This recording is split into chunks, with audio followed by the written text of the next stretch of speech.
ہم نے 15,000 سے بات شروع کی تو میرے والد نے کہا کہ جو امام حضرات ہیں وہ بڑے لوگ ہوتے ہیں، تو 15,000 تو بالکل نہیں، آپ کم از کم 25,000 سے ان کا آغاز کریں۔ تو یہ کوئی 20 ارب روپے جو سالانہ ہے یہ اس کا منصوبہ ہے، لیکن ابھی فیبرری سے انشاءاللہ فروری کے آخر سے ہم آپ کو پراپر بینک آف پنجاب کے کارڈز کے ذریعے یہ ماہانہ جو 25,000 کی اماؤنٹ ہے یہ ہم آپ کو منتقل کریں گے آپ کے بینک اکاؤنٹس میں۔ آپ کے جو تمام 70,000 کے قریب جو امام صاحبان ہیں ان کے بینک اکاؤنٹس ہمارے پاس کھل گئے ہیں، اور وہ آپ کو ہم کارڈ کے ذریعے، جس کا نام اعزازیہ کارڈ ہے برائے امام مسجد، وہ ہم آپ کو اس کے ذریعے ٹرانسفر کریں گے۔ لیکن جب تک آپ کے کارڈز بن رہے ہیں اور یہ پروسیجر اپنا ٹائم لے رہا ہے، تب تک آپ کو پے آرڈر کے ذریعے انشاءاللہ تعالیٰ یہ جو آپ کا حق ہے، چھوٹی رقم ہے لیکن چلیں تھوڑی بہت اس سے اگر آپ کی زندگی میں آسودگی آسانی آ سکتی ہے تو میرا خیال ہے کہ میری اس سے بڑی خوش نصیبی اور کوئی نہیں ہے۔ اور میں عوام سے بھی، ٹی وی کی، میڈیا کی وساطت سے، آپ سب کی وساطت سے، آپ کے علماء کرام یہاں پر آج تشریف رکھتے ہیں، آپ کے بڑے یہاں پر آج تشریف رکھتے ہیں، تو میں سب سے یہ کہوں گی کہ یہ ایک معاونت جو 25,000 روپیہ ہے یہ زیادہ نہیں ہے۔ تو جو محلے کی جو مساجد ہیں، جو ہماری مساجد کی انتظامیہ ہے، وہ جو آپ کے لیے بندوبست کرتی ہیں اس کو نہ روکا جائے، یہ ان ایڈیشن ٹو دیٹ ہونا چاہیے، یہ اس کی ریپلیسمنٹ نہیں ہے۔ تو یہ میری ایک آپ سے گزارش ہے۔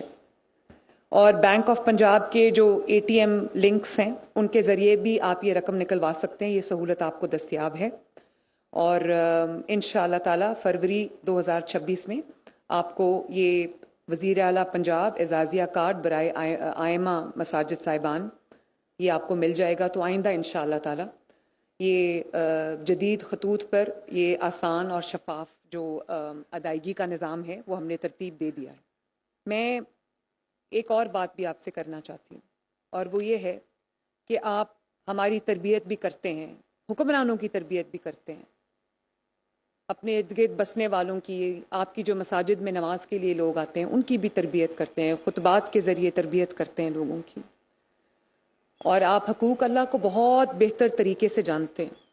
لیکن میں یہ سمجھتی ہوں کہ جو حکومت ہے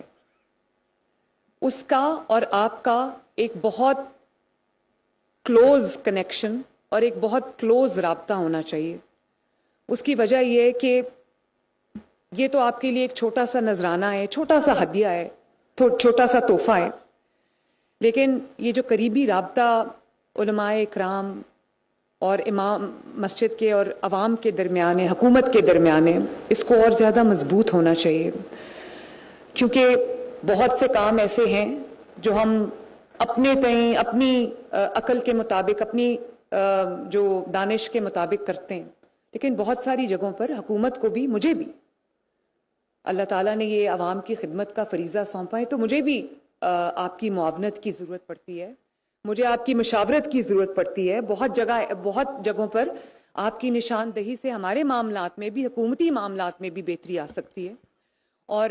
اگر آپ کو کسی قسم کی معاونت کی ضرورت ہے تو اس کے لیے بھی حکومت حاضر ہے۔ آپ کو اگر کبھی خدا نخواستہ آپ کے گھر میں کوئی بیماری آ جاتی ہے، کوئی آپ کے بچوں کی فیس کا، اسکول کا، کوئی بھی آپ کو کسی طرح کا بھی کوئی مسئلہ درپیش ہوتا ہے تو میں اس کے لیے بھی حاضر ہوں۔ جب عوام آپ کے پیچھے نماز پڑھتی ہے، جب اللہ تعالیٰ کی مخلوق آپ کے پیچھے نماز پڑھتی ہے تو وہ آپ کی بات سنتی ہے، آپ کی بات کا اثر لیتی ہے، آپ ان کے دینی رہنما بھی ہیں، تو اس میں کوئی سیاسی پہلو نہیں ہے۔ اس کو جو سیاست کا لوگوں نے رنگ دینے کی کوشش کی، اس کو ایک منفی انداز میں اس کو اجاگر کرنے کی کوشش کی، وہ ہو نہیں سکا کیونکہ یہ ایسا تھا نہیں۔ تو میں یہ سمجھتی ہوں کہ آپ کے تھرو،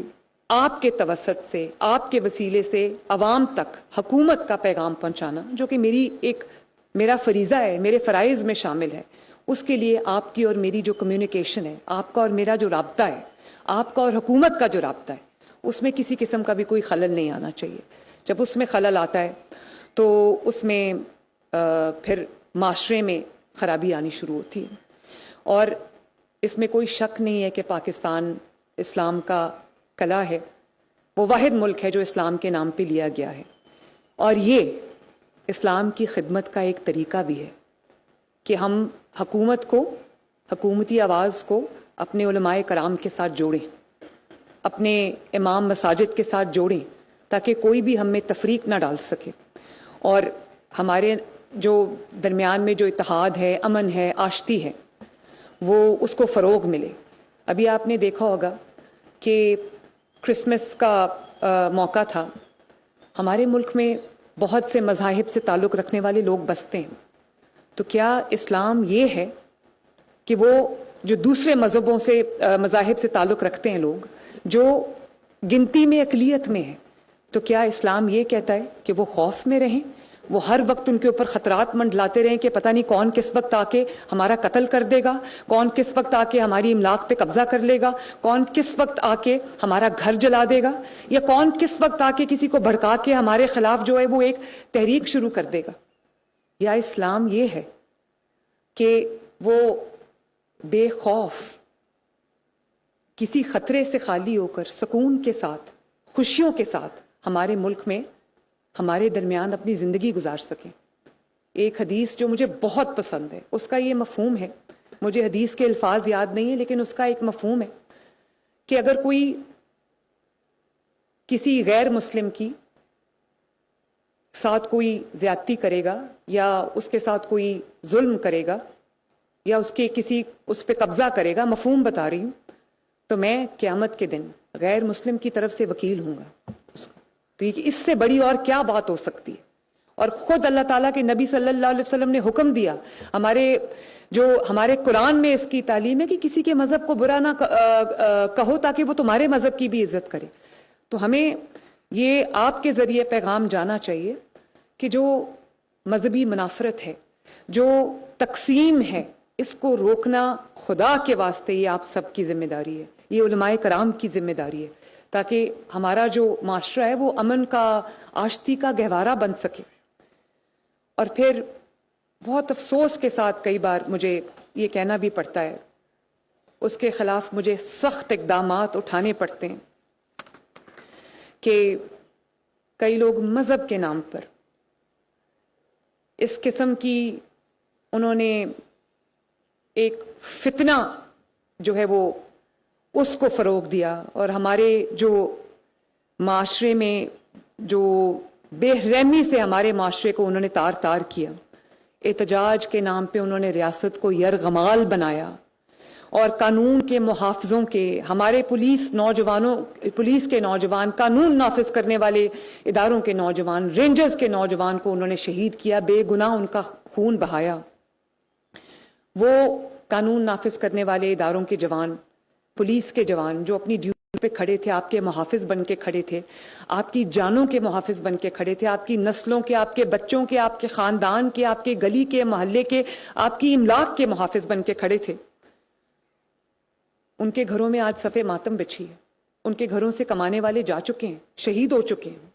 اور وہی ستھرا پنجاب کی گاڑیاں جو ہمارے گلیوں کو صاف کرتی ہیں، ہمارے محلوں کو صاف کرتی ہیں، ہماری شاہراہوں کو صاف کرتی ہیں، ہمارے شہروں کو صاف کرتی ہیں، اور کوڑا جو تلف کرتی ہیں ان کو جلا دیا گیا، ان کو نذر آتش کر دیا گیا،